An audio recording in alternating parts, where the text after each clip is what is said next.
ভগবানের রূপ হয় না হয় না? খুব জটিল প্রশ্ন বাবা। ভগবানকে দেখা যায় না দেখা যায় না? পৃথিবীর বড় বড় ধর্ম মোটামুটি 4টে ধর্ম।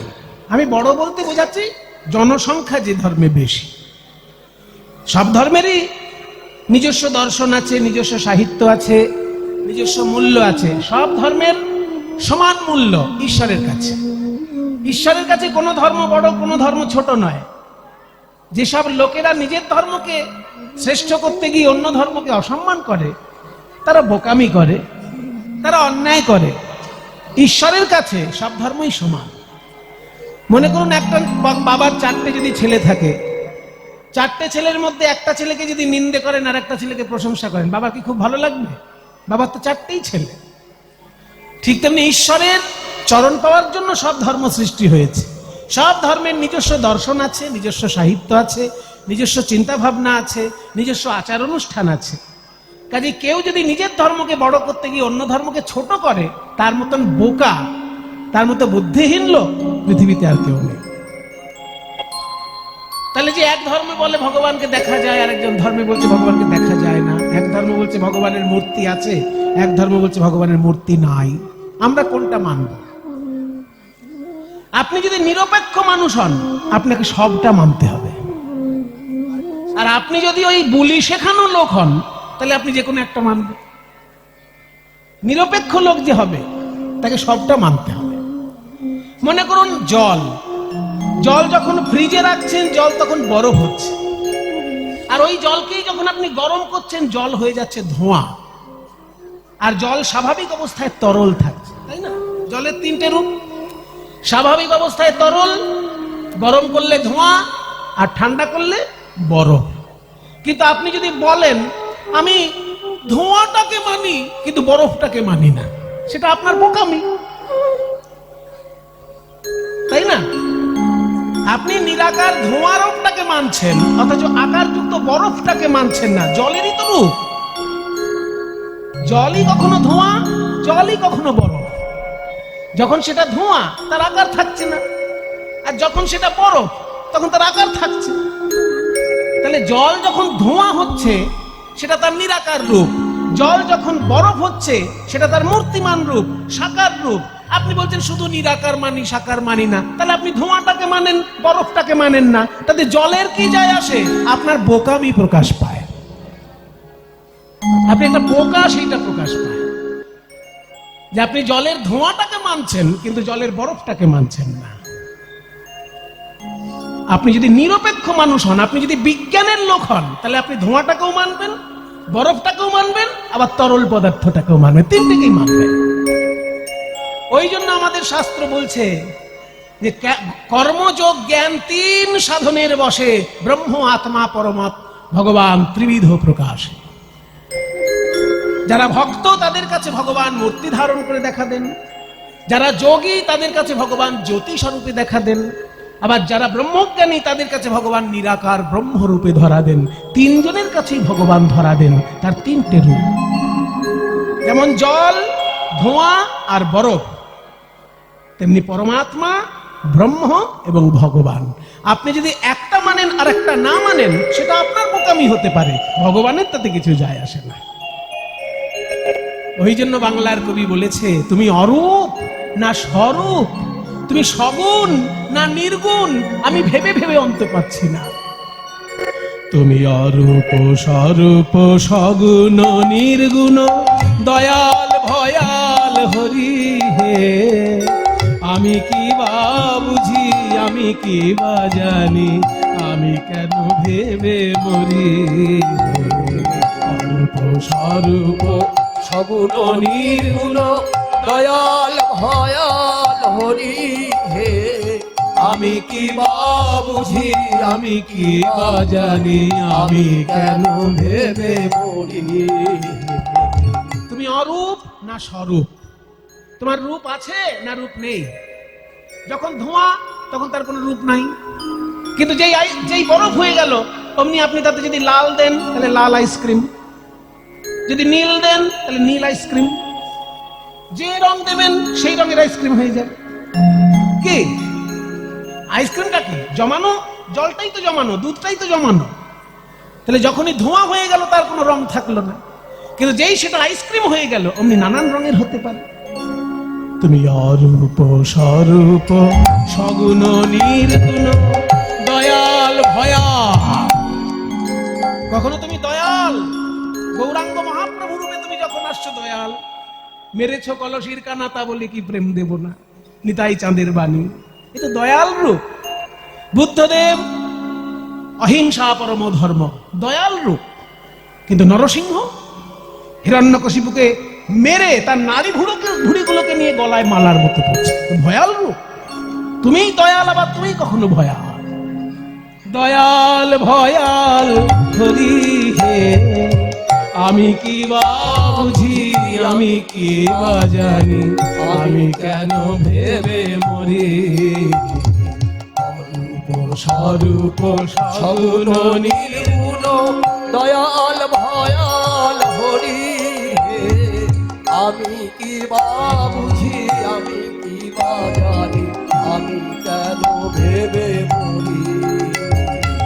কি বলে এসেছি কেমনে বা যাব, তা ভাবিয়ে কেন জীবন কাটাবো।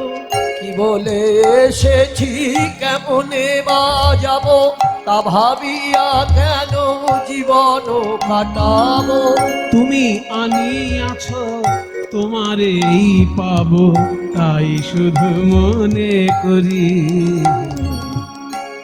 বাবা যখন ছেলেকে মেলায় বেড়াতে নিয়ে আসে, ছেলের কি কোনো টেনশন থাকে যে আমি বাড়ি যাব কি করে, টোটো পাবো না বাস পাবো না ট্রেন পাবো? ওসব টেনশন ছেলের থাকে, ওসব বাবার। বাবা ছেলেকে সঙ্গে করে এনেছে, ফিরানোর দায়িত্ব বাবার, ছেলের অত টেনশন কেন? তুমি আনিয়াছ তোমারেই পাবো, এই শুধু মনে করি। অরূপ স্বরূপ সগুণ নির্গুণ দয়াল ভয়াল হরি হে, আমি কি বা বুঝি, আমি কি বা জানি, আমি কেন ভেবে মরি। রাখি জটিল ন্যায়ের বারতা, বিচারে বিচারে বাড়ে অসারতা। আমি জানি তুমি আমারই দেবতা, তাই যেন হৃদে ভরি। তাই বলে ডাকি প্রাণ যাহা চায়, ডাকিতে ডাকিতে জীবন জুড়ায়। তাই বলে ডাকি প্রাণ যাহা চাই, ডাকিতে ডাকিতে জীবন জুড়াই। যখন যে রূপে মন ভরে রয়ে, আস্তে আস্তে, যখন যে রূপে, তোমারই তো সব রূপ। তুমি কখনো কৃষ্ণ রূপে, কখনো রাম রূপে, কখনো নরসিংহ রূপে, আবার কখনো কালী রূপে, কখনো দুর্গা রূপে, তুমিই তো নানান রূপে। কাজে আমাকে যখন সুযোগ দিয়েছো তোমার নানা রূপ দেখার, আমার সেটাই সৌভাগ্য। আমি যখন কালী মন্দিরে যাব তখনও তোমাকে ভেবেই প্রণাম করব, কারণ ওই মধ্যে তোমারই শক্তি রয়েছে। আমি যখন শিব মন্দিরে যাব, শিবের মধ্যে তোমারই শক্তি খেলা করছে, সেই ভেবে আমি শিবকেও প্রণাম করব। যখন যে রূপে মন ভরে রয়, তাই ডাকি প্রাণ ভরে। যখন যে রূপে মন ভরে রয়, তাই দেখি প্রাণ ভরি। অরূপ স্বরূপ সগুণ নির্গুণ দয়াল ভয়াল হরি হে, আমি কি বা বুঝি, আমি কি বা জানি, আমি কেন ভেবে মরি। তাই যারা বলে যে ভগবান শুধুমাত্র নিরাকার, তারা ঠিক ঠিক বলে না। তারা জলের ধোঁয়া রূপটাকে বিশ্বাস করে, কিন্তু জলের বরফ রূপটাকে বিশ্বাস করে না। যারা বিজ্ঞানী তারা ধোঁয়াটাকেও বিশ্বাস করে, বরফটাকেও বিশ্বাস করে, কারণ দুটোই জলের রূপান্তর। ঠিক তেমনি যারা ব্রহ্মজ্ঞানী তারা জানে ঈশ্বর নিরাকারও বটেন, ঈশ্বর লীলার মধ্যে এসে আকার ধারণ করেন, সেটাও সত্য বটে। ঈশ্বরের নিরাকার রূপটা বরফের ওই জলের ধোঁয়ার মতো, আর ঈশ্বরের সাকার রূপটা জলের বরফের মতো। দুটোই সমান সত্য। একটা যদি তুমি মেনে আর একটাকে অসম্মান করো, তাহলে তোমার মতো বোকা পৃথিবীতে আর কেউ নেই।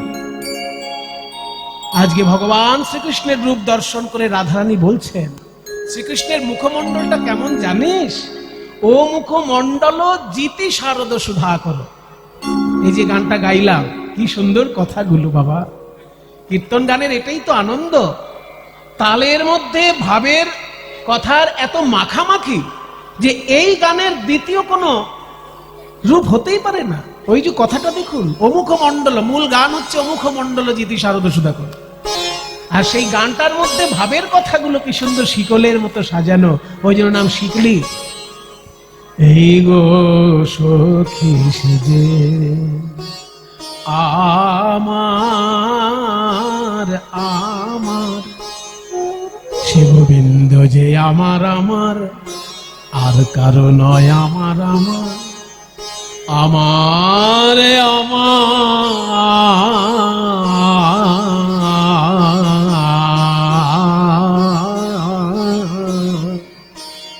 এইসব ভাব গুরু ধরে না শিখলে এইসব জিনিস আসবে না বাবা। এগুলো কখনো শুনে শুনে হয়ে যায় না।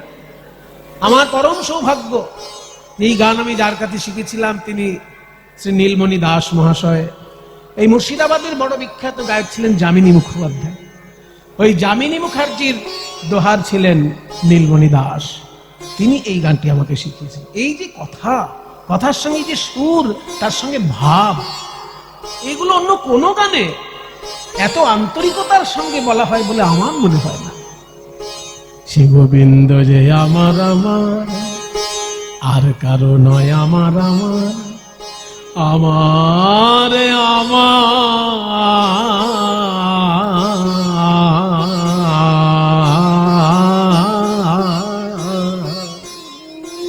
এতক্ষণ গোটাটা আনতে হবে। আমার আমার না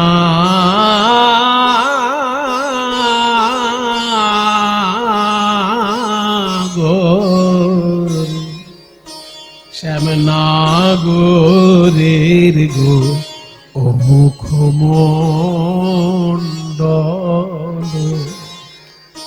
এটাই তো আসল সম্পদ কীর্তন গানের। এইসব জিনিস হচ্ছে কীর্তন গানের আসল সম্পদ। আপনারা মুর্শিদাবাদের মানুষ, আপনারা বড় ভাগ্যবান, কারণ আপনাদের মাটিতে এইসব গানের প্লাবন বয়েছিল একটা সময়ে। এখনো তার রেশ কিন্তু আপনাদের মুর্শিদাবাদে আছে। বলছে গোবিন্দের মুখমণ্ডল চাঁদের সঙ্গে তুলনা করা যায় না। ও মুখমণ্ডল মানে ওই মুখমণ্ডল জিতি জয় করেছে শারদ সুধাকর, শরৎকালের চাঁদকে। সুধাকর মানে চাঁদ, শারদ সুধাকর মানে শরৎকালের চাঁদকে।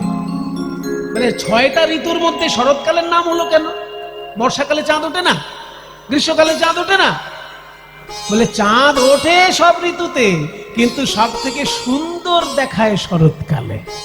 মায়েরা একটু দেখবেন আকাশের দিকে, বর্ষাকালে চাঁদ দেখবেন মেঘে ঢেকে দিল, গ্রীষ্মকালে চাঁদ ঠিক ঠিক ফুটে ওঠে না। কোন কালেই অত সুন্দর দেখা যায় না শরৎকালে যত সুন্দর। শরৎকালে দেখবেন 2টো পূর্ণিমা আছে, একটা হচ্ছে দুর্গাপুজোর পরে লক্ষ্মী পুজোর পূর্ণিমা, ওকে বলে কোজাগরী পূর্ণিমা। কোজাগরী মানে কে জেগে আছো। আজকে যে লক্ষ্মী ঠাকুরের উপাসনা হবে, কে জেগে আছো মায়ের জন্য, যে জেগে থাকবে সেই মায়ের কৃপা পাবে, ওই জন্য নাম কোজাগরী। তাহলে লক্ষ্মী পুজোর পূর্ণিমার রাতে সুন্দর চাঁদ ওঠে, হ্যাঁ, আর লক্ষ্মী পুজোর পরের পূর্ণিমাটাই হচ্ছে রাস পূর্ণিমা। এই 2টো পূর্ণিমাকে বলা হয় শরৎকালের পূর্ণিমা। প্রত্যেকটি ঋতুতে 2টো করে পূর্ণিমা হবে তো, শরৎকালেও 2টো পূর্ণিমা, একটা হচ্ছে লক্ষ্মী পুজোর রাতে আর একটা হচ্ছে রাস পূর্ণিমার রাতে। এই 2টো রাতেই আপনারা আকাশের দিকে একবার দেখবেন, এত ফুটফুটে চাঁদের আলো যে সারা বছর আর দেখতে পাবেন না। ওই জন্য শরৎকালের চাঁদের সঙ্গে তুলনা করতে গিয়ে বলছে ওই শরৎকালের চাঁদের সঙ্গেও গোবিন্দের রূপের তুলনা হয় না। কেন কেন? তাহলে তো অনেক কথা শুনতে হবে। আকাশের চাঁদের সঙ্গে গোবিন্দের বদন চাঁদের তুলনা যে হয় না, তার 6টি কারণ। সংস্কৃতে আগে বলবো, তারপর বাংলায় ব্যাখ্যা করব। সংস্কৃতটা আগে বলে নি। নিষ্কলঙ্ক নিরাতঙ্ক পদ্মিনী প্রাণবল্লভ চতুষ্ষষ্টি কলহ কৃষ্ণ চন্দ্র ভাতি সদা ভুবি। নিষ্কলঙ্ক পদ্মিনী প্রাণবল্লভ চতুষ্ষষ্টি কলহ কৃষ্ণ চন্দ্র ভাতি সদা ভুবি। হরি ওম হরি ওম হরি ওম হরি ওম হরি ওম হরি ওম হরি ওম হরি ওম হরি ওম হরি ওম হরি ওম হরি ওম হরি ওম।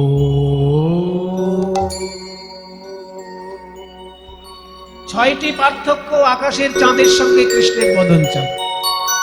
ছয়টি পার্থক্য কি কি? প্রথম পার্থক্য নিষ্কলঙ্ক। আকাশের চাঁদের গায়ে ছোপ ছোপ ছোপ ছোপ দাগ আছে, কালো কালো দাগ আছে, ওই জন্য আকাশের চাঁদকে বলা হয় কলঙ্কিত চাঁদ। আর আমার গোবিন্দের বদনে কোনো ছোপ ছোপ দাগ আছে? নিষ্কলঙ্ক চাঁদ। দ্বিতীয় পার্থক্য হলো নিরাতঙ্ক। আকাশের চাঁদের আতঙ্ক আছে, আতঙ্ক। কখন রাহু আমায় গিলে খায়, কখন রাহু আমায় গিলে খায়। এবার রাহু টাহু বেশি বললে আবার যারা বিজ্ঞান বেশি পড়াশোনা করেছে তারা বলে এইসব বাজে কথা, রাহু টাহু কিছু হয় না। আসলে রাহু হচ্ছে নেগেটিভ পাওয়ার। রাহু হয় না মানে নেগেটিভ পাওয়ার থাকবেই। পজিটিভ পাওয়ার যদি থাকে তাহলে নেগেটিভ পাওয়ার তো থাকবেই। চোখে দেখা যায় না আলাদা কথা। এখানে রাহুর কথা যদি আপনি বিশ্বাস নাও করেন, চাঁদ কিন্তু আতঙ্ক কমেনি চাঁদের। আগে চাঁদ ভয় পেত রাহুকে, আর এখন চাঁদ ভয় পায় কাদের জানেন? বড় বড় বিজ্ঞানীকে ভয় পায়। কারণ বিজ্ঞানীরা যখন তখন রকেট নিয়ে চাঁদে চলে যাচ্ছে। এবার একটা পরমাণু বোমা যদি চাঁদে গিয়ে ফাটিয়ে আসে, তখন চাঁদ কি ভাববে? যে বাবা ভালো শান্তিতে ছিলাম, এরা আমার উপরে চড়ে এসে এখন পরমাণু ফাটাতে শুরু করেছে, তাই না? সেই জন্য আকাশের চাঁদের আতঙ্ক কিন্তু কমেনি। আগে রাহুকে ভয় পেত, এখন আবার বিজ্ঞানীদেরকে ভয় পায়, তাই না? তাই বলছে আকাশের চাঁদের আতঙ্ক আছে, কিন্তু কৃষ্ণ চাঁদের কোনো আতঙ্ক আছে?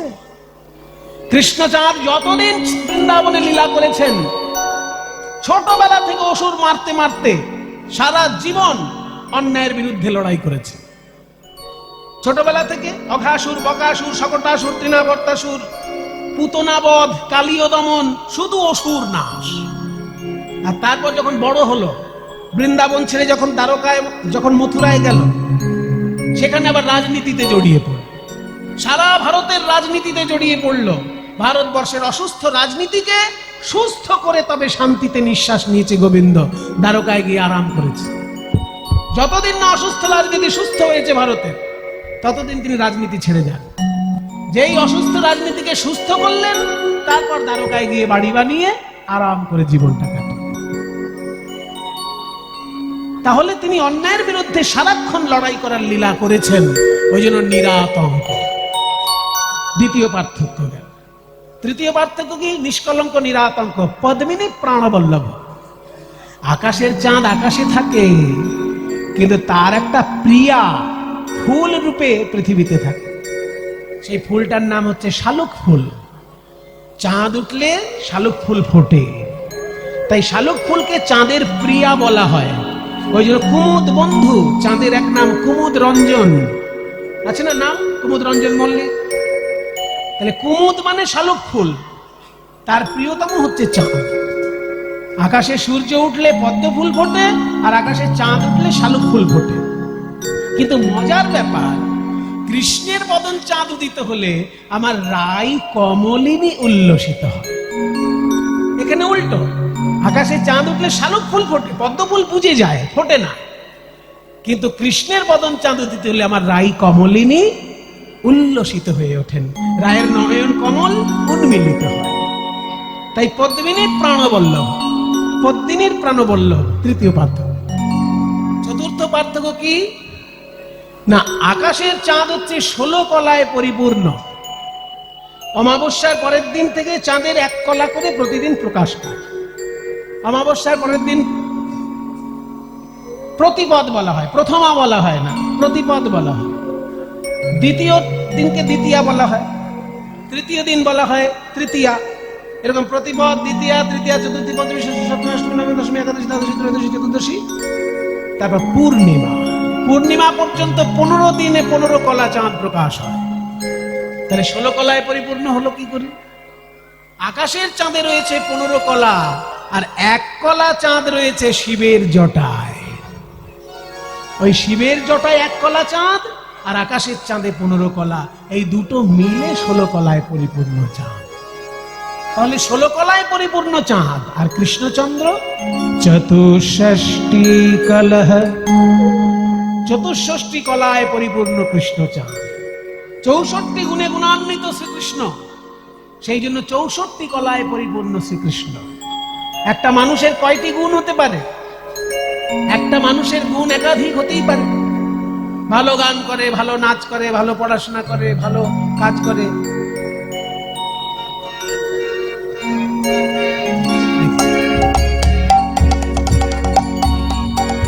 তাহলে একটা মানুষের অনেক গুণ থাকতে পারে। কি গো, থাকতে পারে না অনেক গুণ? এই তো কৃষ্ণদাকে দেখুন না, কত সুন্দর নেচে নেচে এই 70 বয়সেও খোল বাজাচ্ছে। আবার ওনাকে চাষ করতে বলুন, এখন ভালো চাষ করতে পারবে। আবার পুজো করতে বলুন, দুর্গা পুজো খুব ভালো করে। তাহলে নানা রকমের গুণ ওনার ভেতরে রয়েছে। একটা মানুষের একাধিক গুণ থাকতে পারে। শাস্ত্র বলছে মানুষের গুণ সব থেকে বেশি হতে পারে 50টা। 50টার বেশি গুণ একটা মানুষের হয় না। আর দেবতাদের মধ্যে গুণ হয় 55টা। আর দেবতাদের মধ্যে শ্রেষ্ঠ বিষ্ণু, বিষ্ণুর গুণ হচ্ছে 60টা গুণ। আর শ্রীকৃষ্ণের মধ্যে ওই শ্রী বিষ্ণুর 60টি গুণ আছে, তার সঙ্গে আরো 4টি গুণ তার নিজস্ব আছে। সেই 4টি গুণ কি কি? লীলা প্রেম না প্রিয়াধিক্য, মাধুর্যে বেনু রূপয়, লীলা প্রেম না প্রিয়াধিক্য, মাধুর্যে বেনুরূপয়, ইতি অসাধারণং প্রগতং গোবিন্দস্য চতুষ্টয়ম, ইতি অসাধারণং প্রগতং গোবিন্দস্য চতুষ্টয়। মানুষের গুণ 50, দেবতার গুণ 55, নারায়ণের গুণ 60। আর শ্রীকৃষ্ণের মধ্যে নারায়ণের 60টা গুণ আছে, তারপরেও 4টে গুণ আছে। সেই 4টে গুণ হচ্ছে লীলা মাধুর্য, প্রেম মাধুর্য, বংশী মাধুর্য এবং এই রূপ মাধুর্য।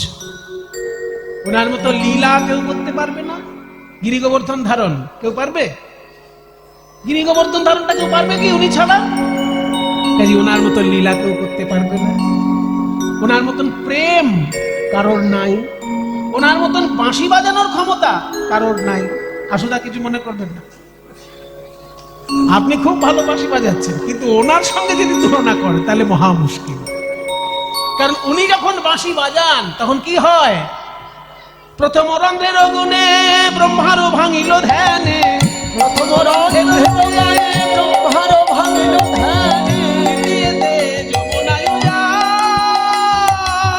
দ্বিতীয়তে যমুনায় যায়, তৃতীয় রন্ধ্রের কথা শোনো বৃষভানুসুতা, তৃতীয় রন্ধ্রের কথা শুনো বৃষভানুসুতা, পবনেরও হতগতি হয়, পবনেরও হতগতি হয়, পবন দাঁড়ায় শোনে, পবন দাঁড়ায় বলি আর শোনা হয় কি না হয়, পবন দাঁড়ায় শোনে, আর শোনা হয় কি না ওই হয়, মধুর মন্ত্র মুরলী দানি আর শোনা হয় কি না হয়, মধুর মন্ত্র মুরলী আর শোনা হয় কি না আরে হয়, চতুর্থ রঙের সুরে হেমন্তময় আপনি ফিরে, চতুর্থ রন্ধ্রের সুরে ধেনু বনে আপনি ফিরে, তারা তৃণমুখে ঊর্ধ্ব পুচ্ছে ভাই, তারা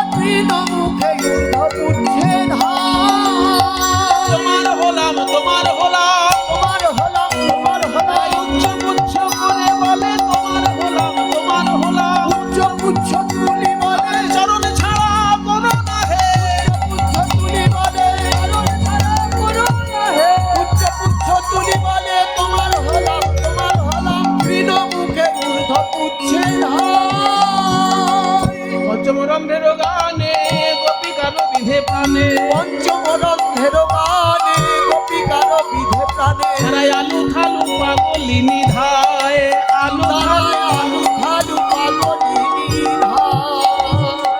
ষষ্ঠ রন্ধ্রের গানে, ছয় রন্ধ্রে কি হয় বলি, ষষ্ঠ রন্ধ্রের গীতে কদম্ব হয় বিকশিতে, ষষ্ঠ রন্ধ্রের গীতি কদম্ব হয় বিকশিতি। ষড় ঋতু একত্রে বয়, ষড় ঋতু একত্রে বয়। সপ্তম রন্ধ্রের গানে পাষাণ কবিল গুণে, সপ্তম রন্ধ্রের গানে পাষাণ হইল বলে পাষাণ আপনি দ্রবময়, পাষাণ আপনি দ্রবময়। সপ্তম রন্ধ্রে পাথর গলে জল হয়ে যায়, ষষ্ঠ রন্ধ্রে 6টি ঋতু একসঙ্গে উদয় হয়ে যায়। বাপ রে বাপ, এগুলো সম্ভব সাধারণ কোনো বাঁশি বাজানোর মধ্যে দিয়ে?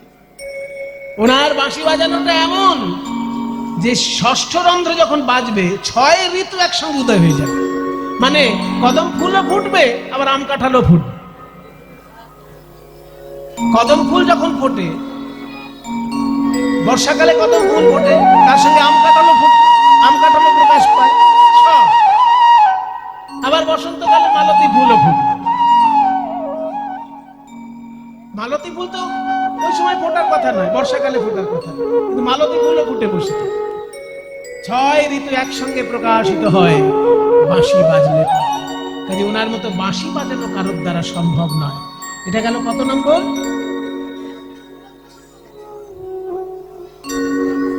না, এখনো শেষ হয়নি। নিষ্কলঙ্ক নিরাতঙ্ক পদ্মিনী প্রাণবল্লভ 64 কল, ওই 64 কলাটা চলছে এখন।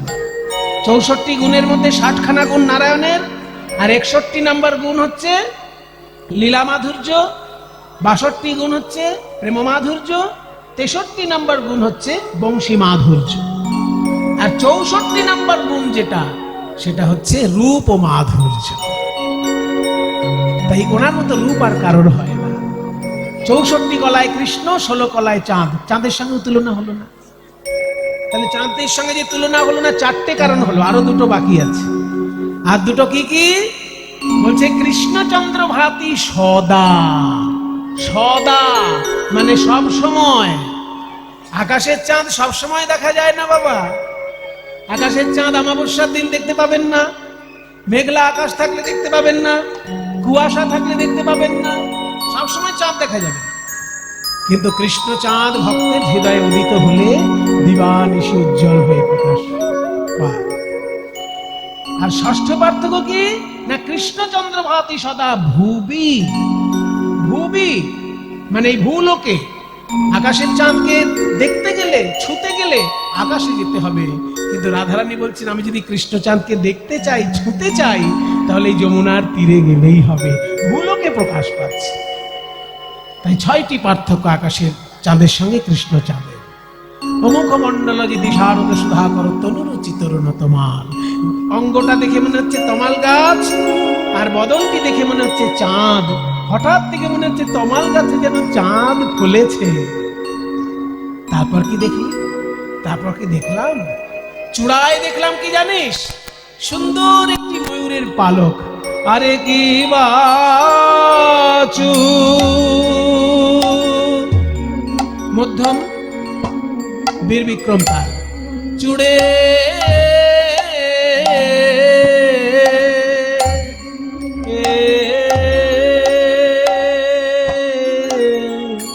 চারু।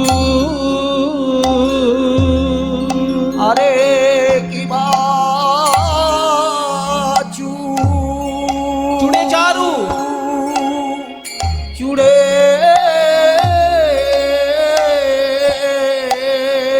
ওগো তাই না কত শোভা লাগে। আরে কি বাচু,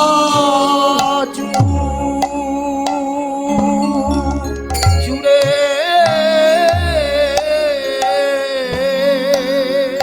তাই না কত শোভা লাগে।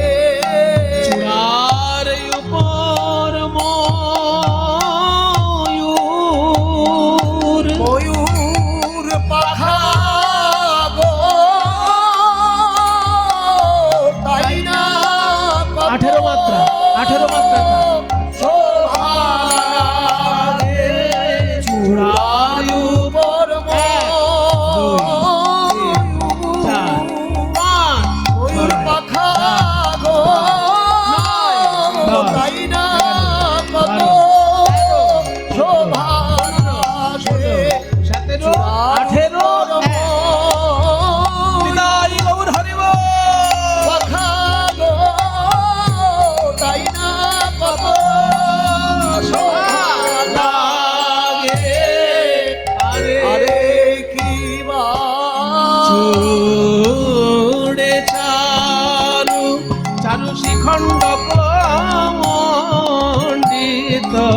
চূড়ে চারু শিখণ্ড মন্ডিত মালতী মধুকর মান এই এখনই দেখে এলাম মালতী দেখলাম ভ্রমর পাতি পাতি সারি সারি বসেছে গো মালতী মালে ভ্রমর পাতি পাতি গোবিন্দের প্রেম মধু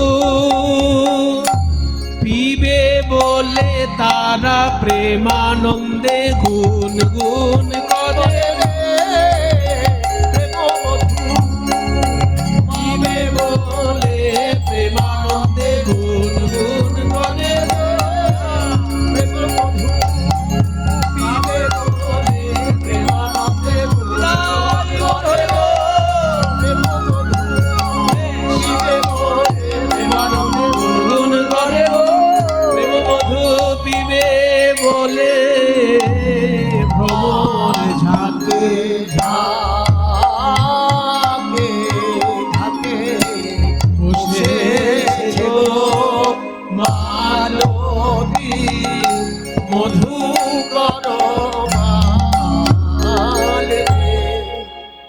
ধনি ধনি বনি বনি নব নাগর কান সখী ধনি ধনি ধনি যে চাঁদ বদন সাজাইয়েছে ব্রজে সেও তো ধনী ধনি ধনি ধনি যে ওই চাঁদ বদন সাজাইয়েছে ব্রজে সেও তো ধনী ধনি ধনি ধনি যে ওই রূপে নয়ন দিলে সেও তো ধনী ধনি ধনি যে ওই রূপে নয়ন দিল ব্রজে সেও তো ধনী ধনি ধনি ধনি বলছে যারা ওই রূপ দেখেছে সে ধনী ধনী মানে ধন্য মায়েরা শুনে রাখো বলছে ধনী ধনী বনি নব নাগর কান এখানে ধনী বানানটা হচ্ছে ধ দন্তের নয় হস্যি ধনী কিন্তু তিনটে মানে আছে ধ দন্তের নয় দীর্ঘি ধনী মানে বড় লোক টাকা পয়সা আছে যার ধনী লোক সেটা হচ্ছে ধ দন্তের নয় দীর্ঘি ধন আছে যার ধনী আর ধয় বফলা দন্তের নয় হস্যি ধনী ওটা মানে শব্দ আর শুধু ধ দন্তের নয় হস্যি ধনী এটা কীর্তনে পদাবলী সাহিত্যে ব্যবহার হয় এই ধ্বনিটার মানে হচ্ছে ধন্য ধনী ধনী মানে ধন্য ধন্য এখানে ধনী শব্দের অর্থ ধন্য যে ওই রূপ দেখেছে সে ধনী যে ওই রূপ সাজিয়েছে সে ধনী আর যে ওই রূপের কথা বলছে সেও ধনী বলে আর কি কেউ ধনী আছে বলে আরো এক প্রকারের ধনী আছে যারা দেবে জয় ধ্বনি ব্রজে সেও তো ধনী যারা দেবে জয় ধ্বনি ব্রজে সেও তো ধনী জয় রাধে গোবিন্দ বলে যারা দেবে জয় ধ্বনি ব্রজে সেও তো ধনী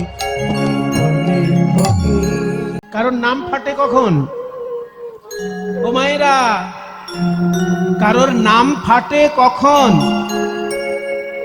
যখন তার কপালে লক্ষ্মী লাভ হয় কপালে যদি লক্ষ্মী লাভ হয় লক্ষ্মীর নানা রূপ হতে পারে তা লক্ষ্মী যদি কপালে লাভ হয় তার নাম ফাটে যেমন মনে করুন আপনার কোন একটা চায়ের দোকানে একটা ছেলে কাপ প্লেট ধোয়ে আর যেই চা খেতে আসে সে বকা দেয় তাকে এই ছেলে প্লেট নিয়ে যা পরিষ্কার কর কিন্তু সেই ছেলেটি যদি একটা লটারির টিকিট কেটে 1 কোটি টাকা পায় বলুন কি অবস্থা হবে তখন কেউ আর তাকে বকা দেবে তখন ওই ছেলেটার নাম পেপারে ছড়িয়ে যাবে অমুক ছেলে চায়ের দোকানে কাপ প্লেট ধোয় কিন্তু সে লটারিতে 1 কোটি টাকা পেয়েছে তখন দেখবেন সেইখানের যিনি মন্ত্রী তিনিও ছুটে আসছেন তার সঙ্গে দেখা করার জন্য যদি একটু চাঁদা পাওয়া যায় যদি একটু পার্টির চাঁদা পাওয়া যায় তাই না তো যে সারা জীবন বকা খেয়েছে লোকের কাছে সে যখনই 1 কোটি টাকার একটা লটারি পেয়েছে অমনি দেখবেন পৃথিবী জুড়ে তার নাম সবাই জেনে গেছে ঠিক তেমনি বৃন্দাবনের নাম শাস্ত্রের পাতায় পাতায় কেন? না তার কপালে লক্ষ্মী লাভ হয়েছে। এখানে লক্ষ্মীটা কি? না শ্রীকৃষ্ণের চরণ কমল।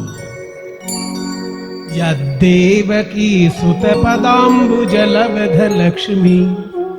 দেবকী সুত মানে দেবকীর ছেলে অর্থাৎ কৃষ্ণ। দেবকী সুত পদাম্বুজ মানে শ্রীকৃষ্ণের চরণ কমল। দেবকী সুত পদাম্বুজ লব্ধ লক্ষ্মী। চরণ কমল রূপী লক্ষ্মী লাভ করেছে বৃন্দাবন হৃদয়ে, তাই শাস্ত্রের পাতায় পাতায় তার নাম। এবার শ্রীকৃষ্ণ এসে কি করলেন? শুধু পুজো গ্রহণ করেছেন তা নয়, এত সুন্দর বাঁশি বাজিয়েছেন। গোবিন্দ বেণু মনোমাত ময়ূর নৃত্যম। এত সুন্দর তিনি বাঁশি বাজিয়েছেন বৃন্দাবনের হাটে মাঠে যে ময়ূর ভাবছে আকাশে মেঘ ডাকছে, বাঁশি তো নয়, যেন আকাশে মেঘ ডাকছে, এই ভেবে পেখম তুলে নৃত্য করছে। গোবিন্দ বেণু মনোমাত ময়ূর নৃত্যম। আর সেই ময়ূরের নাচ দেখে, বাঁশি শুনে প্রেক্ষ্যাদৃশান্বরতান্য সমস্ত সত্ত্বম। অন্য সমস্ত জীব আনন্দে মুখরিত হয়ে রইল। এই সেই বৃন্দাবন। আজকে সন্ধ্যাবেলায় রাধারানী কথা বলতে বসেছেন সখীদের কাছে। বিকেল বেলায় যখন জল আনতে গেছিলেন যমুনার ধারে, যমুনার ধারে জল আনতে গেছিলেন সখীদের সঙ্গে, কিবা যমুনা যাইয়া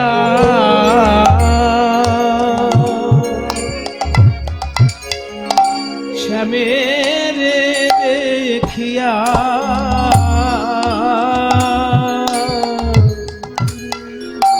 ঘরে আইল বিনোদিনী। আরে কিবা যমুনা যাইয়া শ্যামের দেখিয়া ঘরে আইল বিনোদিনী।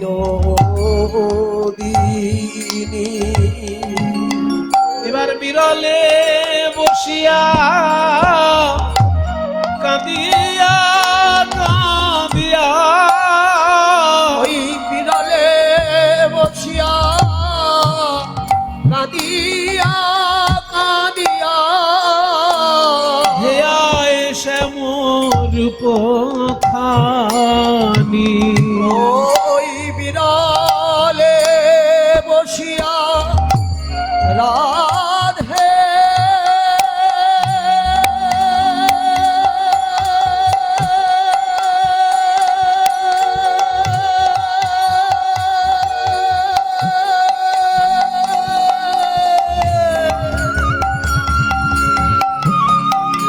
ওগো প্রেমময়ী রাধে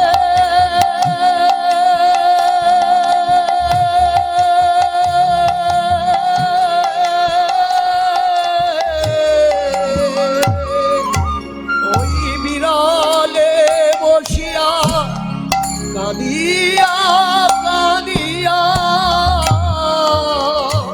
শ্যামরূপ খানি।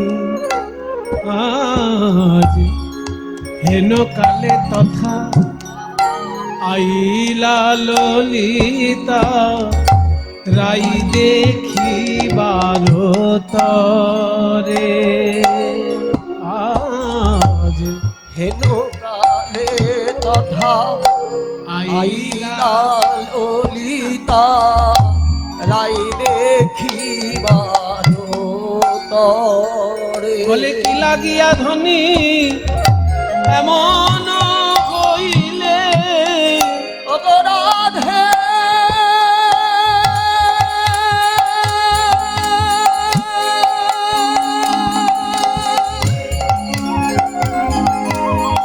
বল বল নিরজনে বসে কাঁদিস কেন?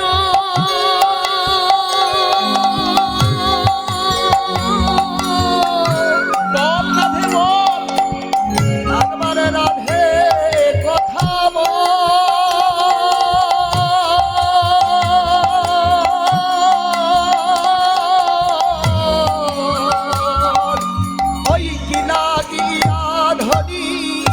এমন হইলে তোমার কেন নয়ন ঝুরে বলো রূপ দেখে কেউ কাঁদে নাকি গো রূপ দেখে কেউ কাঁদে নাকি গো বল গো রাধে তোর মনের কথা রূপ দেখে কেউ কাঁদে নাকি গো বল বল গো রাধে তোর মনের কথা রূপ দেখে কেউ কাঁদে নাকি গো বিকেল বেলায় জল আনতে গেছিলেন রাধারানী সোনার কলসি কাঁখে নিয়ে।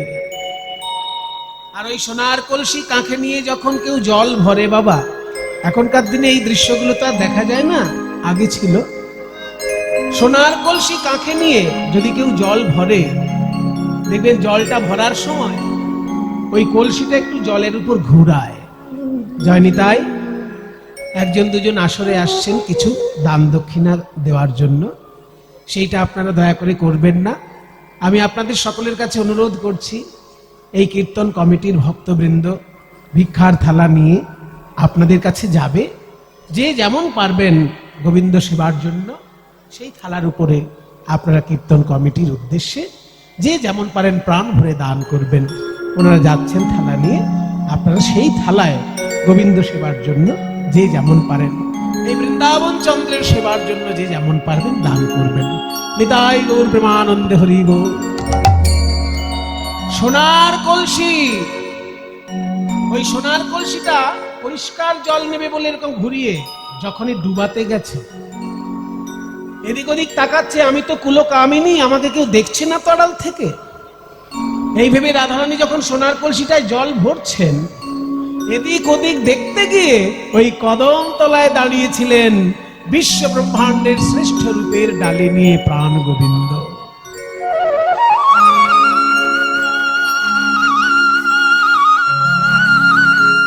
আর ওই বৃন্দাবন চন্দ্রের রূপে যেই না নয়ন গিয়েছে আমার রাধারানীর, হাত থেকে সোনার কলসি ভেসে গেল। সোনার কলসি ভেসে গেল হাত থেকে। খালি কলসিতে যখন বাড়িতে এসেছে, জটিলা কুটিলার কি বকাবকি, অবাও চোখের মাথা খেয়েছ, দেখতে পাও না? দামি সোনার কলসি দিয়ে পাঠালাম, জলে ভাসিয়ে দিয়ে চলে এলে। আহা, কোন বাপের ঘরের মেয়েকে জানে? ললিতা বিশাখা বলছে, দেখুন জটিলা মা, আমাদের রাধারানী সোনার কলসি হারিয়ে ফেলেছে, নিশ্চয়ই অন্যায় করেছে। সোনা হারানো তো ভালো জিনিস নয়, তাও আবার সোনার কলসি, অন্যায় করেছে। কিন্তু তা বলে আপনি যা তা বলে ওকে কথা বলবেন না, কারণ রাধারানী হচ্ছে রাজার মেয়ে। আপনার সোনার কলসি যদি লাগে, একটা জায়গায় আমরা দুটো আনিয়ে দেবো ওর বাবার বাড়ি থেকে, কিন্তু ওকে যা তা বলে অসম্মান করবেন না। ওর মনের খবর আমরা নিচ্ছি, আপনি আমাদের কাছে ছেড়ে দিন রাধারানী।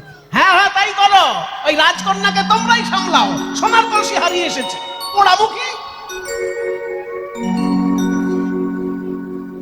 রাধারানীকে নিয়ে ললিতা বিশাখা জটিলা কুটিলার হাত থেকে বাঁচিয়ে কুঞ্জবনে এনে বলছেন, বল রাধে, এবার আমাদেরকে বল সোনার কলসি কি করে হারালি? লোকে সোনার আংটি হারাতে ইতস্তত, সোনার আংটি হারায় না লোকের, আর তুই সোনার কলসি হারিয়ে ফেললি? হ্যাঁ, এই তুই তো রাজার মেয়ে, তুই তো সাধারণ মেয়ে নয়, তুই অনেক পড়াশোনা করেছিস, বুদ্ধিমতী, তোর মেধা আছে, বুদ্ধি আছে, সোনার কলসি কি করে হারালি? রাধারানী বলছে, ললিতা রে, তোরাও কি আমার শাশুড়ি ননদির মতো অন্ধ হলি? হ্যাঁ, কি বলছিস? তোরা আমার নয়ন পানে নয়ন দিয়ে দেখ, অনুরাগের নয়ন যদি থাকে আমার পানে চেয়ে দেখ। আমি একটা কলসি ভাষায় এসেছি আর দুটো কলসি নিয়ে এসেছি, তার মানে আমি সোনার কলসি ভাষায় এসেছি, কিন্তু আমার নয়ন পানে চেয়ে দেয়। আমি দুটি নয়ন কুম্ভ ভরে এনেছি। দুটি নয়ন কুম্ভ ভরে এনেছি। গোবিন্দের রূপ সাগরে ডুবাইয়ে নয়ন কুম্ভ ভরে এনেছি। গোবিন্দের রূপ সাগরে ডুবাইয়ে। যে দেখিবে কৃষ্ণানন তারে দিল বিধি দুটি আহে দিল নয়ন। বিধি দুটি নয়ন। আমায় কেন কোটি নেত্র নাহি দিল?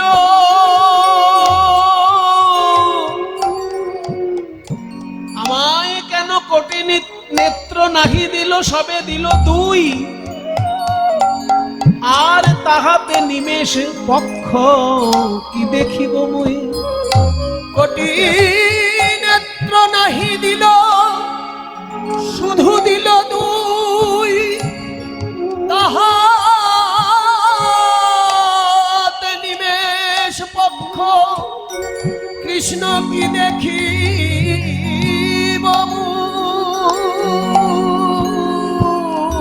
তবুও আমার ভাগ্য ভালো, এই জগতে কিছু কিছু তো নয়নহীন প্রাণী আছে, তাদের থেকে আমার ভাগ্য ভালো যে আমার দুটি নয়ন আছে।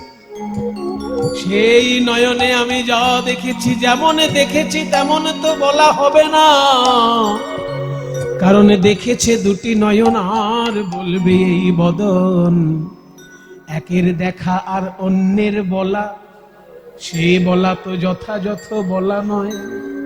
তবু যা দেখেছি আমি আমার ওই বৃন্দাবন চন্দ্র গোবিন্দের রূপ, তোদেরকে বলবো শোন আমার গোবিন্দের শ্রীমুখ মণ্ডল, কি অপূর্ব তার রূপের শোভা। ও আস্তে মায়েরা, কথা নয়। এবার একটি যে গান গাওয়া হচ্ছে, খুব গুরুত্বপূর্ণ গান। গানটির কথাগুলো আগে শুনুন, নাইলে আমরা যখন তাল গাইব বুঝতে পারবেন না। কথাটা হচ্ছে, ও মুখমণ্ডল জিতি শারদ সুধাকর। বলল না সে মুখমণ্ডল, বলছেন ও মুখমণ্ডল। মানে ঘরে বসে আছেন বটে, কিন্তু এখনো যেন রূপটি দেখছেন রাধারানী, আর বলছেন ওই তো আমার গোবিন্দের মুখমণ্ডল, ওই তো আমার বৃন্দাবন চন্দ্র। ও ও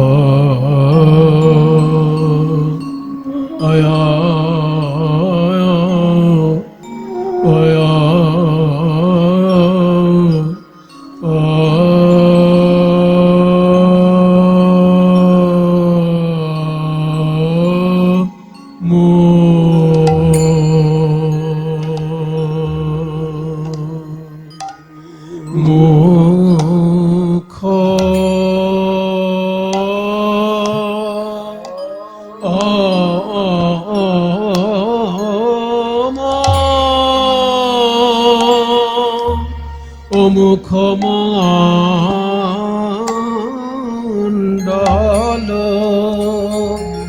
আরে ও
মুখমণ্ডল জিতি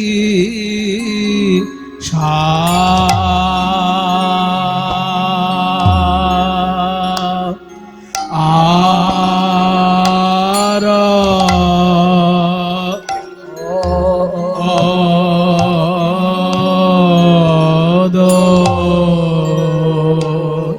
শারদ সুধা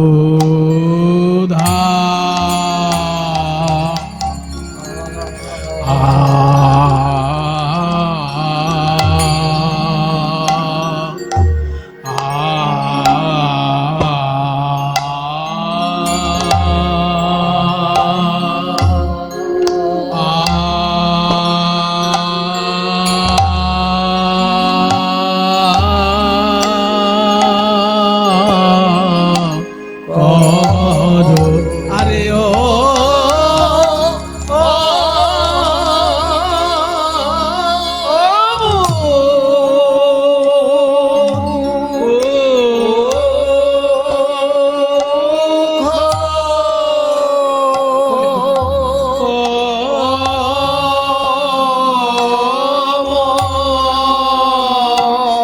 ও মুখমণ্ডল ও ও গো সখী রে ও সখী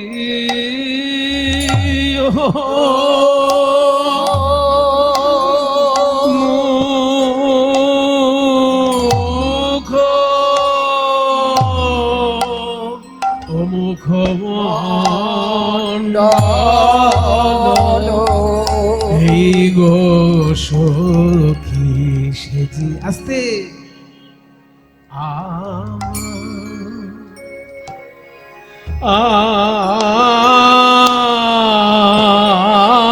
আর আমার সে গোবিন্দ যে আমার আমার আর কারো নয় আমার আমার আমারে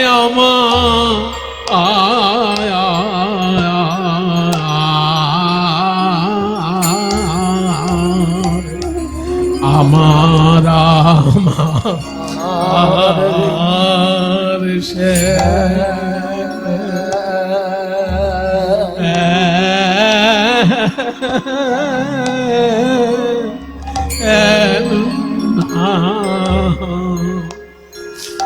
শ্যামনা গো রে গো ও মুখ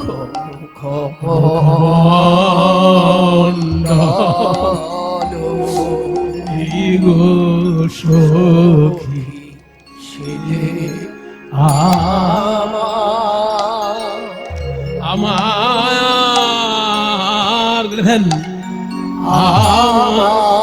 শ্যামক একবার যে দেখে ও যে দেখেছে তা সেই তো সেই তো যা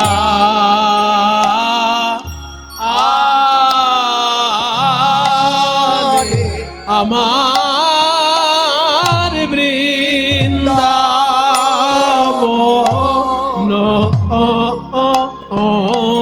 চাঁদে বৃন্দাবন চাঁদে একই মুখ রে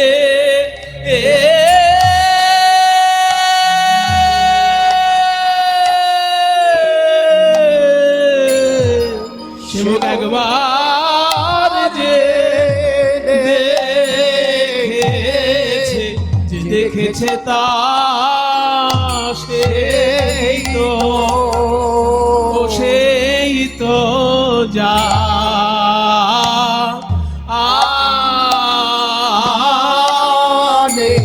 আমার বৃন্দাবন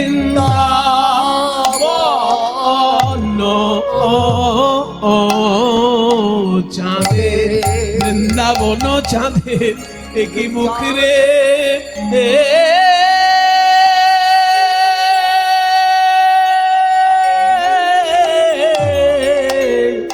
শ্যামকে একবার দেখে দেখেছে, যে দেখেছে তা সেই তো, ও সেই তো যা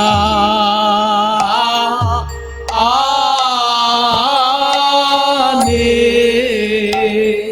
কে বলে সেই তো জানে, আমি জানবার কথা নয়, সেই তো জানে গো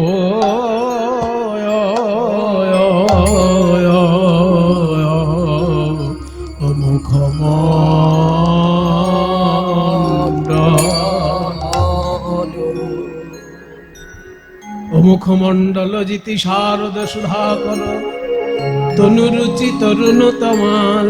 তাহলে সোন ফুলের সঙ্গে তুলনা করা যায়? বলছে ফুলের সঙ্গে তুলনা করবি? ফুলের কি কি গুণ আর কি কি দোষ সেগুলো চিন্তা কর। হ্যাঁ, ফুলে মধু থাকে। আমার গৌরাঙ্গের মহাপ্রভুর মুখে যেন একদম মধু ঝরে পড়ছে যখন তিনি হরে কৃষ্ণ নাম প্রচার করছেন, যখন তিনি ভাগবতের শ্লোক ব্যাখ্যা করছেন, যেন একদম মধু ঝরে পড়ছে। তাহলে মধু তো আছেই। ফুলের রং থাকে, হ্যাঁ গৌরাঙ্গেরও রূপ আছে, এগুলো তো গুণ। কিন্তু ফুলের দোষ কি? বলছে ফুলের দোষ হচ্ছে ফুলের মধ্যে পোকা থাকে। আপনি ফুলে ভালো করে গন্ধ শুকতে যাবেন, দেখবেন ভেতর থেকে পোকা বেরিয়ে এসে নাকে কামড়ে দিল। তাহলে ফুলে তো পোকা থাকতে পারে। আবার ভালো ভালো কিছু কিছু ফুলে কাঁটাও থাকে, যেমন পদ্ম ফুল, গোলাপ ফুল, এগুলোতে কাঁটা আছে না? তাহলে কাঁটা আছে, পোকা আছে, আর সেই জিনিসটার সঙ্গে তুই গৌরাঙ্গের তুলনা করবি?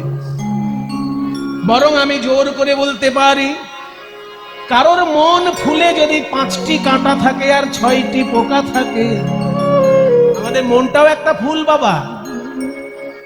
তত্ত্বের দিকে যদি বিশ্লেষণ করেন তাহলে দেখবেন মনও একটা ফুল।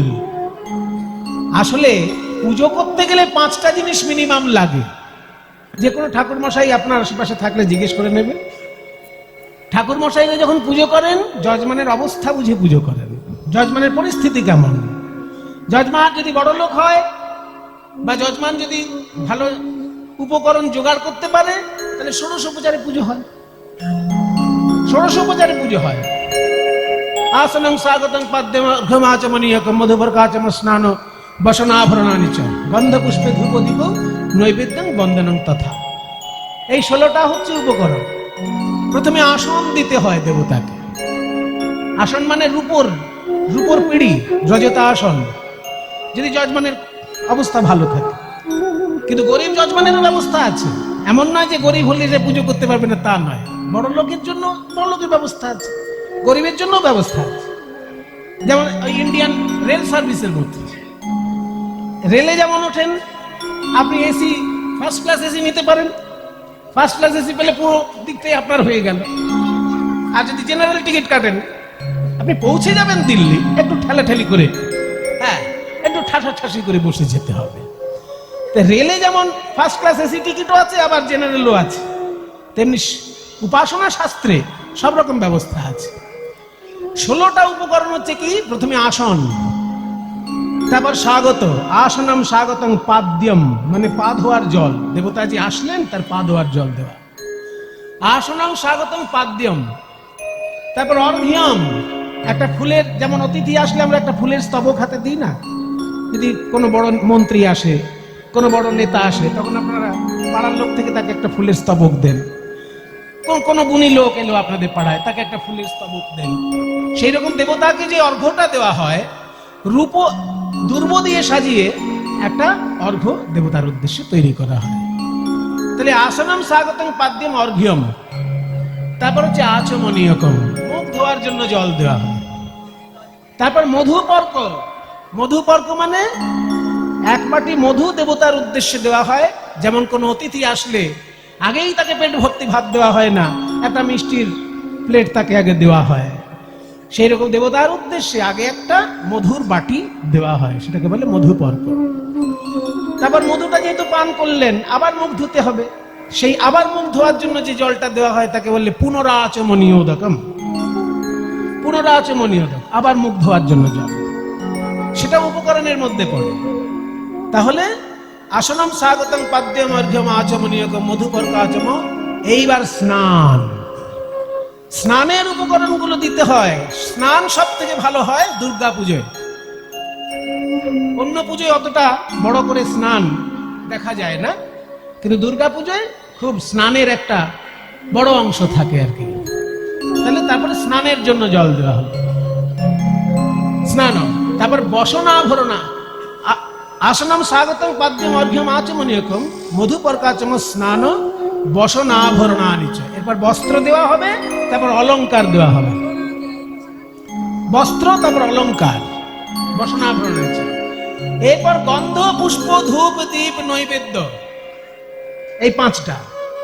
গন্ধ, পুষ্প, ধূপ, দীপ, নৈবেদ্য, এই পর্যন্ত 15 নম্বর।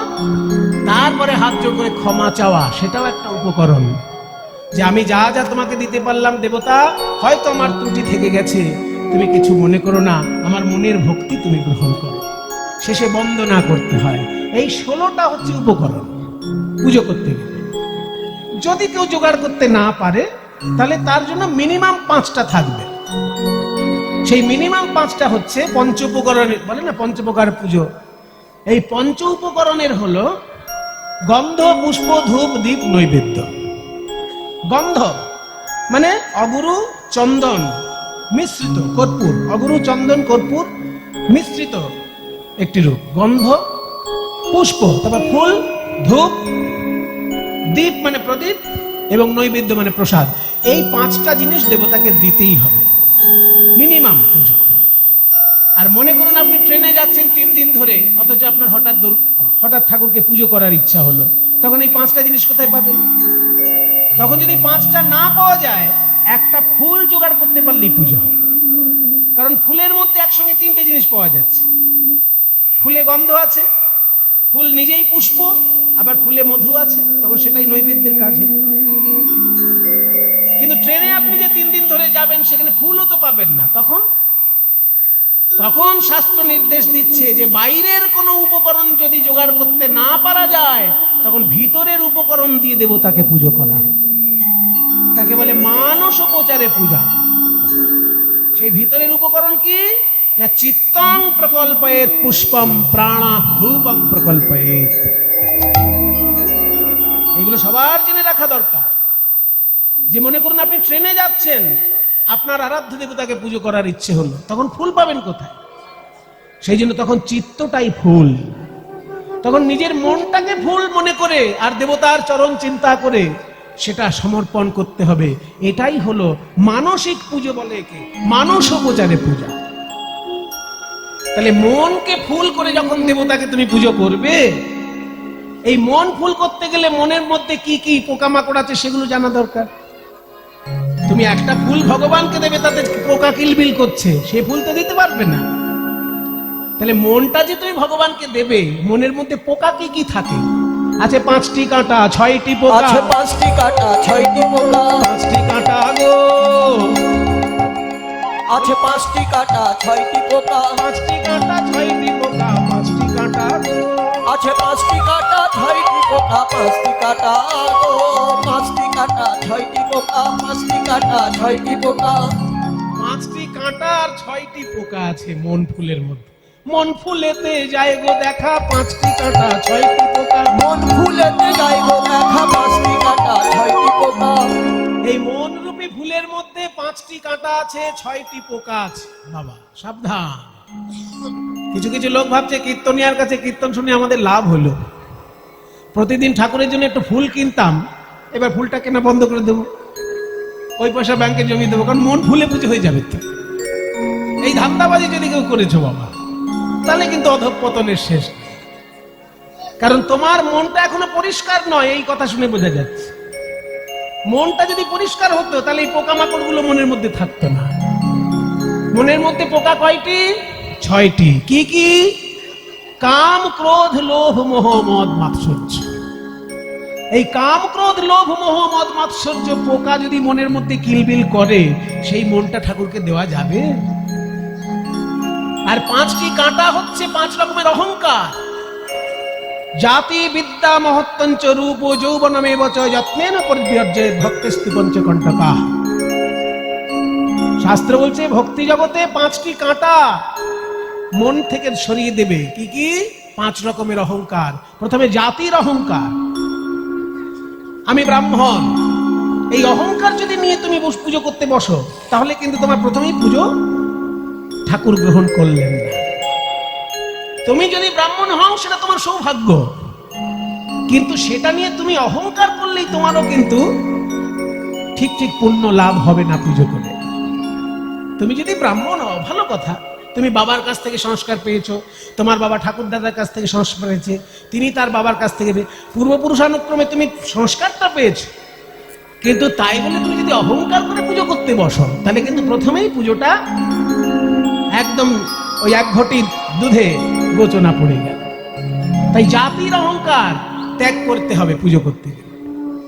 বিদ্যার অহংকার, আমি এত বড় পণ্ডিত, এইটা ভেবে নিয়ে যদি কেউ পুজো করতে বসে, তাহলে পুজোতে তার ভক্তি উদয় হবে না, শুধু মন্ত্র পাঠ হবে।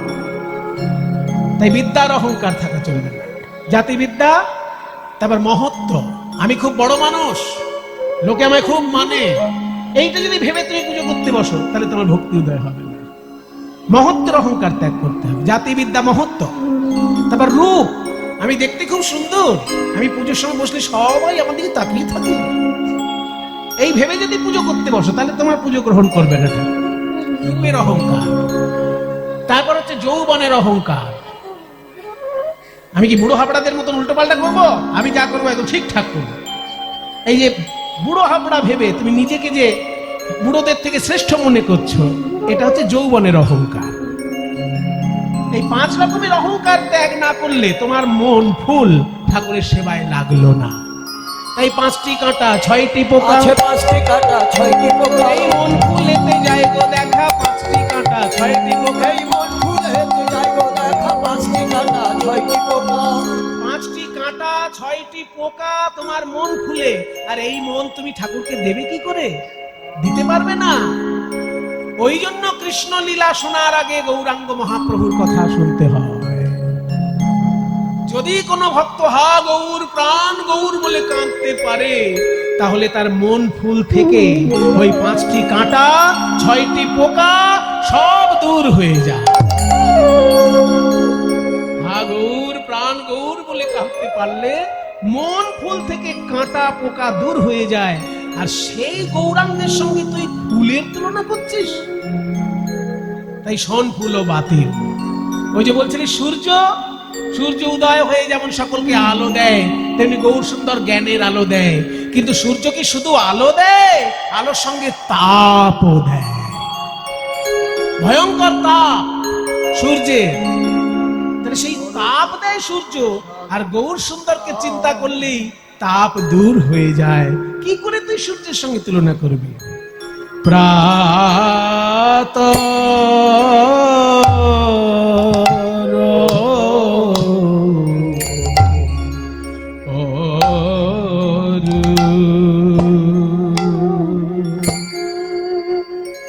অরুণ শান্তা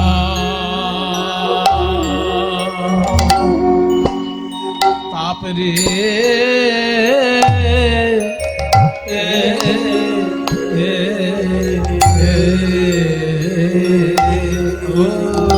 প্রাত বলিও নেও তাপ যে তাপ আছে রে, কিন্তু আমার গৌর এই যে কোটি চন্দ্র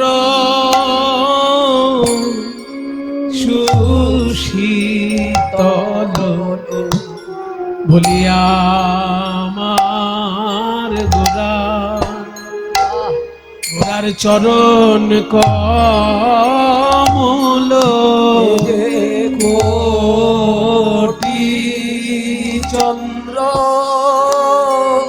কোটি চন্দ্র সুশীতল তল বলি আমার গোরার চরণ কমল কোটি চন্দ্র সুশীতল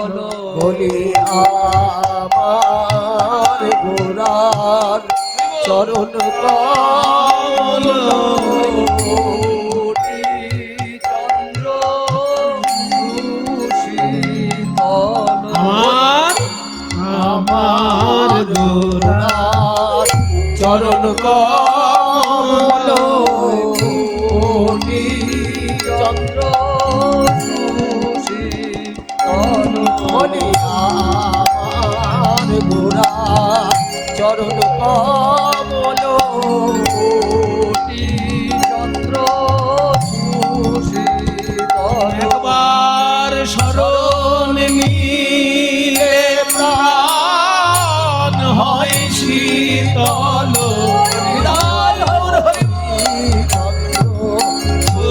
শীতল কোটি চরণ নিলে প্রাণ হয় শীতল কোটি চন্দ্র সুশীতল চরণ নিলে প্রাণ হয় শীতল যে কোটি চন্দ্র গুরুদেব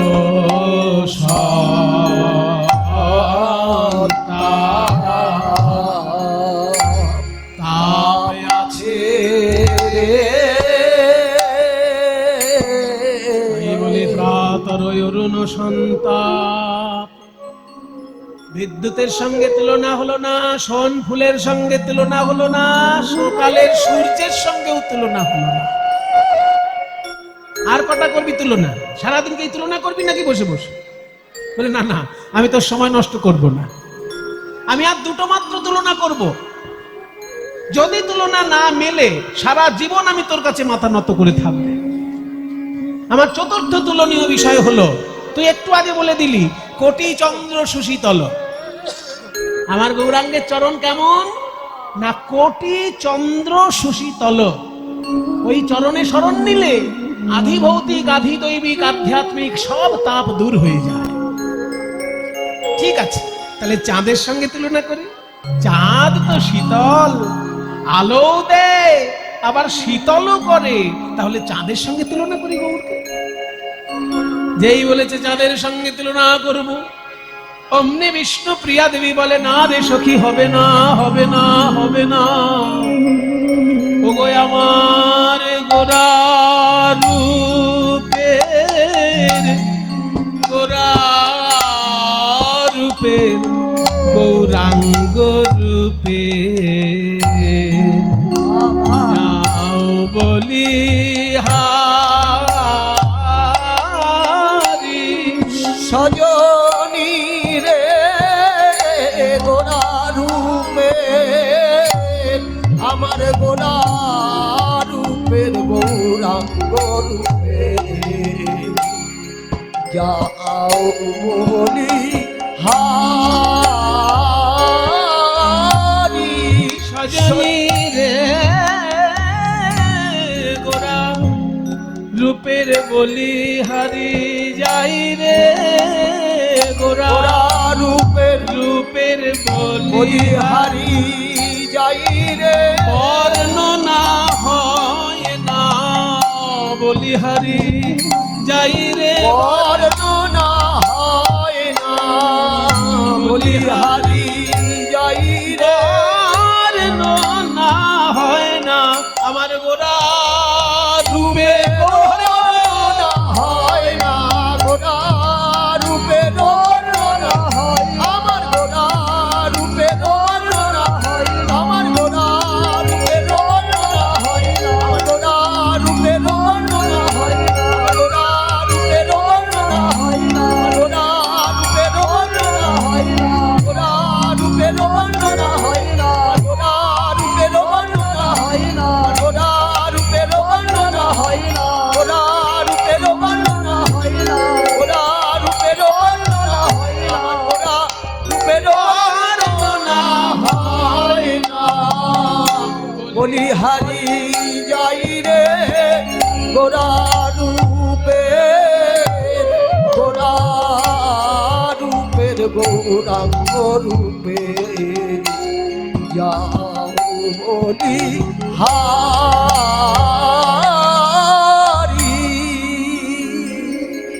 আকাশের চাঁদ কাকুর কাছে শুনল যে নবদ্বীপে একটা নতুন চাঁদ উদয় হয়েছে। হ্যাঁ, নতুন চাঁদ নবদ্বীপে, তার নাম কি? তার নাম গৌর চাঁদ। আচ্ছা, তার কাজ কি? তোমার যা কাজ তারও তাই কাজ, তবে তার একটু বেশি কাজ আছে। তুমি যেমন শীতল আলো দাও, তেমনি গৌর সুন্দর সকলের মনের তাপ দূর করে দেয়। হ্যাঁ, মনের তাপ, মনের তাপ দূর করার ক্ষমতা তো আমার নেই। আমি আকাশের চাঁদ, আমার শীতল আলোতে মানুষের অঙ্গের তাপ দূর হতে পারে, শরীরের তাপ দূর হতে পারে, কিন্তু মনের তাপ তো দূর হয় না। তাহলে তোমাদের গৌরাঙ্গ চাঁদ মনের তাপ দূর করে? হ্যাঁ, মনের তাপ দূর করে। তাহলে তো একবার দেখতে হয় কেমন চাঁদ। হেরি সুধা করো, হেরি সুধা করো, মুরছি চরণ তলে। আকাশের চাঁদ যখন গৌর চাঁদকে দেখতে এলো, নবদ্বীপের গৌর চাঁদকে যখন আকাশের চাঁদ দেখতে এলো, ওই গৌর রূপে নয়ন দিয়ে আকাশের চাঁদ আকাশ থেকে আছাড় খেয়ে পড়ল গৌর চরণে। চাঁদ মনে মনে ভাবতে লাগলো, আমার তো শীতল আলো, কিন্তু কারোর মন পর্যন্ত আমি পৌঁছতে পারি না। কিন্তু আমার গৌরাঙ্গের ভক্তি, গৌরাঙ্গের প্রেম মানুষের মনের তাপ দূর করেছে। তাহলে তো ওই গৌরের সঙ্গে আমার তুলনা হয় না। তাহলে আমি ওই চরণে গিয়ে আশ্রয় নিই। চরণে আশ্রয় নেব কি করে? পদকর্তা তো রসিক হয়, তাই রসিক পদকর্তা বলল, আকাশ থেকে চাঁদ লাফ দিয়ে পড়লো পৃথিবীতে, আর পৃথিবীতে পড়ে গিয়ে 10টা টুকরো হয়ে গিয়ে যেন গৌরাঙ্গের চরণের 10টি নখ রূপে বিরাজ করছে। হেরি সুধা করো, মুরছি চরণ তলে পড়ু। অজ্ঞান হয়ে চরণ তলে পড়লো কিভাবে? 10 নখ রূপ ধরি, 10টা নখ রূপ ধারণ করে গৌরের চরণে রয়ে গেল। পড়ু 10 নখ রূপ ধরি। আহা মরি রে পড়ু 10 নখ রূপ ধরি, আহা মরি রে পড়ু 10। আকাশের চাঁদ এসে শরণ,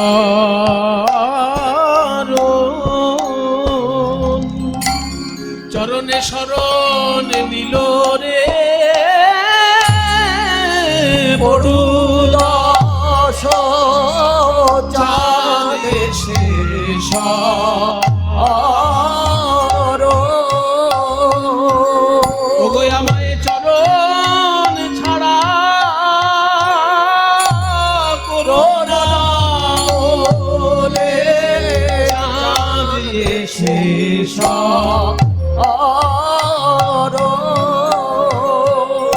আমায় চরণ ছাড়া করো না বলে, কৃপা করে যদি শরণ দিলে চরণ ছাড়া করো না বলে, কৃপা করে যদি শরণ দিলে চরণ ছাড়া করো না বলে, কৃপা করে যদি শরণ দিলে, চরণ ছাড়া করো না বলে, কৃপা করে যদি শরণ দিলে, চরণ ছাড়া করো না বলে, কৃপা করে যদি শরণ দিলে, চরণ ছাড়া করো না বলে, চাঁদ এসে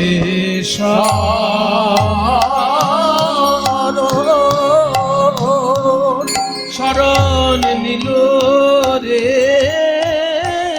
পড়ু 10 নখ ধরি। চাঁদের সঙ্গেও তুলনা হলো না, 4টে তুলনা বাতিল হয়ে গেল, আর একটা মাত্র তুলনা পড়ে আছে। এটা যদি না মেলে তাহলে বিষ্ণুপ্রিয়ার কাছে আমি হেরে যাব, এবং সারা জীবন মাথা নত করে থাকতে হবে আমায়। বিষ্ণুপ্রিয়া বল সখী, আমার পঞ্চম এবং শেষ তুলনীয় বিষয় হচ্ছে একটা দামি ধাতু। সবাই খুব ভালোবাসে, বিশেষ করে মেয়েদের যখন বিয়ে হয় তখন মেয়ের বাবার খুব চিন্তা হয়ে যায় যে ওই দামি ধাতুটা আমি কিনবো কি করে, তাই না? সোনা সোনা, সোনাকে কে না ভালোবাসে?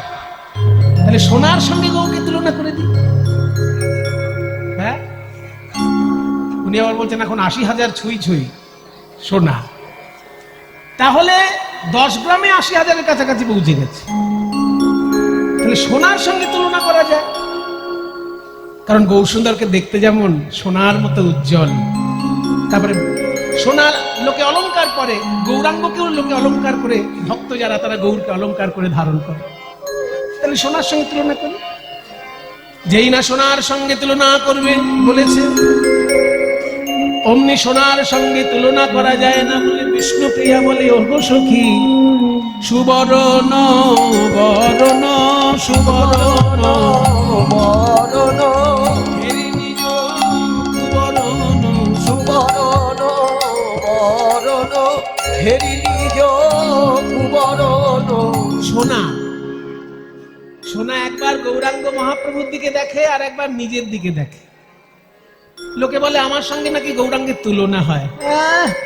আমি সারা জীবন লোকের অলংকার হয়ে থাকছি, আর গৌরাঙ্গ তো সেদিন জন্মগ্রহণ করল। তাই সোনা যখন গৌরকে দেখতে এলো, একবার গৌরাঙ্গের দিকে দেখে আর একবার নিজের দিকে দেখে, আর নিজের প্রতি ঘৃণা জন্মাচ্ছে। গৌরাঙ্গকে দেখছে, হাঁ করে দেখছে, আর নিজেকে যখন দেখছে সুবর্ণ বরণ, সুবর্ণ মানে সোনা, সুবর্ণ মানে সোনা, বরণ মানে রং। একবার নিজের রং দেখছে, একবার গৌরের রং দেখছে। তারপর মানি আপন মনস্তাপে, নিজেকে হীনমন্যতায় ভুগছে সোনা, নিজের দিকে তাকিয়ে ঘেন্না হচ্ছে নিজের উপর। হেরি নিজ কুবরণ সুবর্ণ বরণ হেরি নিজ কুবরণ বরণ হেরি নিজ কুবরণ। মানে আপন মনস্তাপে সজনীরে মানিয়া মন মনস্তাপে। নিজের দিকে তাকিয়ে যখন নিজের উপর ঘেন্না হচ্ছে, কেন ঘেন্না হলো? নয় সোনা ভাবছে লোকে আমাকে ভালোবাসে, আমাকে ভালোবেসে হার করে গলায় পরে, আংটি করে আঙুলে পরে, কিন্তু আমি যে কঠিন, আর আমার গৌর চরণ যে কোমল। শুধু কি তাই? আমি শুধু কঠিন তা নই, আমাকে যদি কেউ পরে তার অহংকার হবার সম্ভাবনা আছে, কিন্তু গৌরাঙ্গকে যদি কেউ অলংকার করে তার কি অহংকার হবার সম্ভাবনা আছে? তাই গৌরাঙ্গের সঙ্গে আমার তুলনা হয় না। আমি আগুনে ঝাঁপ দেব, আমি আগুনে ঝাঁপ দেব। ওগো শ্যাকরা, তুমি বরং আমাকে আগুনেই ফেলে দাও। লোকে বলে শ্যাকরা সোনাকে পুড়াচ্ছে, কিন্তু পদকর্তা বলছে না না, সোনাই শ্যাকরাকে অনুরোধ করছে যে গৌরাঙ্গের সঙ্গে তো আমার তুলনা হয় না, তাই তুমি বরং আমাকে আগুনেই পুড়িয়ে দাও, আগুনে পুড়িয়ে দাও। নিজ তনু জারি ভসম সম গণইতে, নিজ তনু জারি ভসম সম গণইতে। নিজ তনু জারি, জারি মানে পুড়িয়ে, বর্গের জয়াকার রয় হসি, জারণ ঘটিয়ে, মানে নিজের দেহটাকে পুড়িয়ে নিজ তনু জারি ভস্ম সমগণাইতে, ছাই করে ফেলবে বলে। ভস্ম মানে ছাই, ছাই করে ফেলবে বলে, নিজেকে পুড়িয়ে ছাই করবে বলে সোনা পৈঠালো, প্রবেশ করলো অনল সন্তাপে, আগুনের তাপে। নিজ তনু জারি ভস্ম সমগণাইতে, পৈঠল অনল সন্তাপে। হরিরে বৈঠল অনল সন্তাপে, আহামরিরে বৈঠল। সোনা বলে আমার মুখ কেউ দেখো,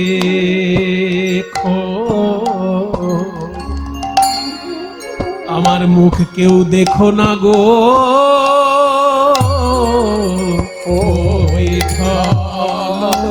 বলে আমার মুখ কেউ দেখো, কেউ দেখো না গো ওই ভালো। সোনা বলে আমার মুখ কেউ দেখো না, কেউ দেখো না গোরা রূপের সনে আমার তুলনা হয় না, আমার মুখ কেউ দেখো, আমার মুখ কেউ দেখো না, কেন জানো গোরা রূপের সনে আমার তুলনা হয় না। তাই আমি আগুনেতে ঝাঁপ দিলাম গো, গোরা রূপের সনে আমার তুলনা হয় না, আগুনেতে ঝাঁপ দিলাম গো, তুলনা হয় না। আগুনেতে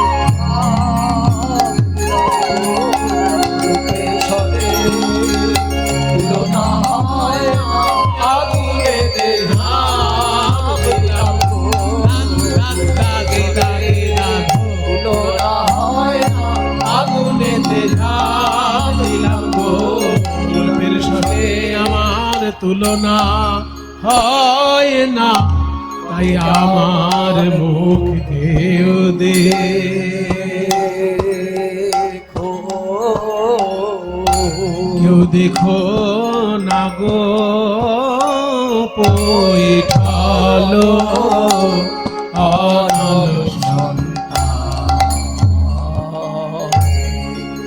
সোনার সঙ্গেও তুলনা হলো না, কারণ সোনা পড়লে অহংকার হতে পারে, সোনা পড়লে ব্যথাও লাগতে পারে।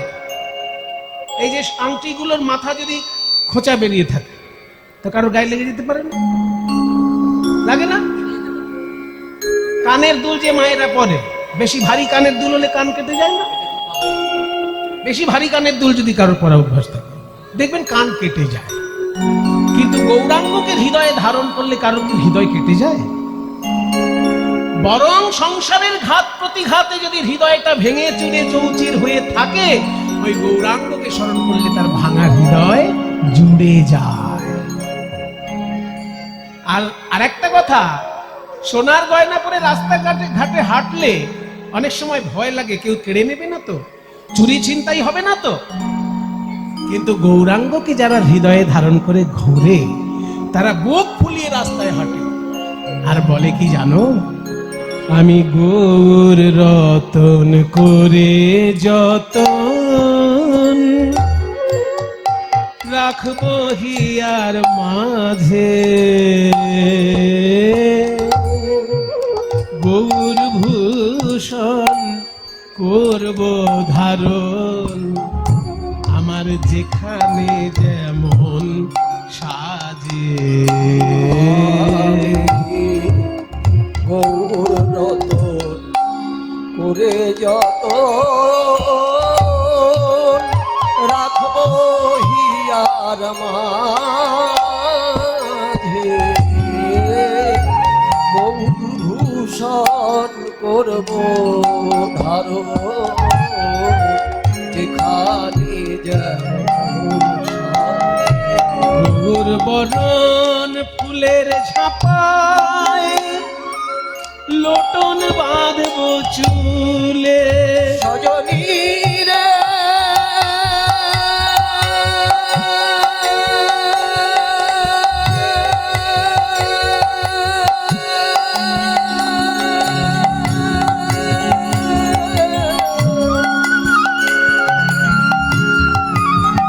সজনী রে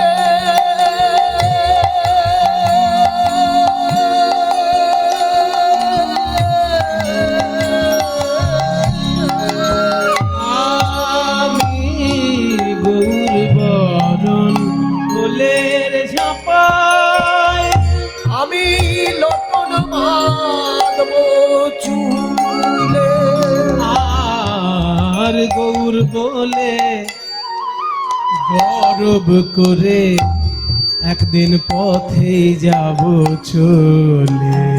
আমি আমি গৌর বলে গরব করে পথে যাব চলে। সেদিন আমি কারো মানা মানব না গো, আমি কারো মানা মানব না গো। যেদিন গৌর বলে চলে যাব, আমি কারো মানা মানব না গো।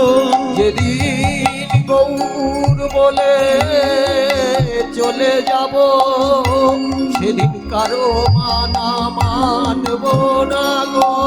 যেদিন গৌর বলে চলে যাব, ওই রাঙা পদে বিকাইব। যেদিন গৌর বলে চলে যাব, ওই রামপদে কাজ বিকাব। যেদিন গৌর বলে চলে যাব, কারো মানা মানব না গো। এই আমার মুখের দিকে তাকাবি না তোরা কেউ। আমি যেমন গৌর রূপে উন্মাদ হয়ে গেছি, আমার মুখের দিকে যদি তোরা তাকাস, তোদের কিন্তু একই অবস্থা হবে। কেউ তাকাবি না আমার মুখের দিকে। কাঞ্চনা, সখী, আমার দিকে যেন তাকাবি না, তাহলে আমার মতো অবস্থা হবে কিন্তু। অমন করে দেখছো কি সই, গোরা রূপে আমার সকলই গেল ভেসে। সজনী রে,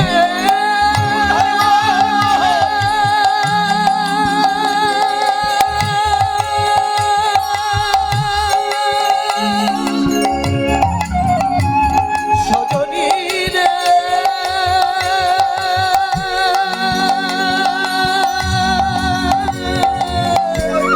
গৌর রূপে আমার সকলই গেল ভেসে। আমার সকলই গেল ভেসে। দাস লোচন বলে কুতূহলে দেখবো বসে বসে। দাস লোচন বলে কুতূহলে দেখব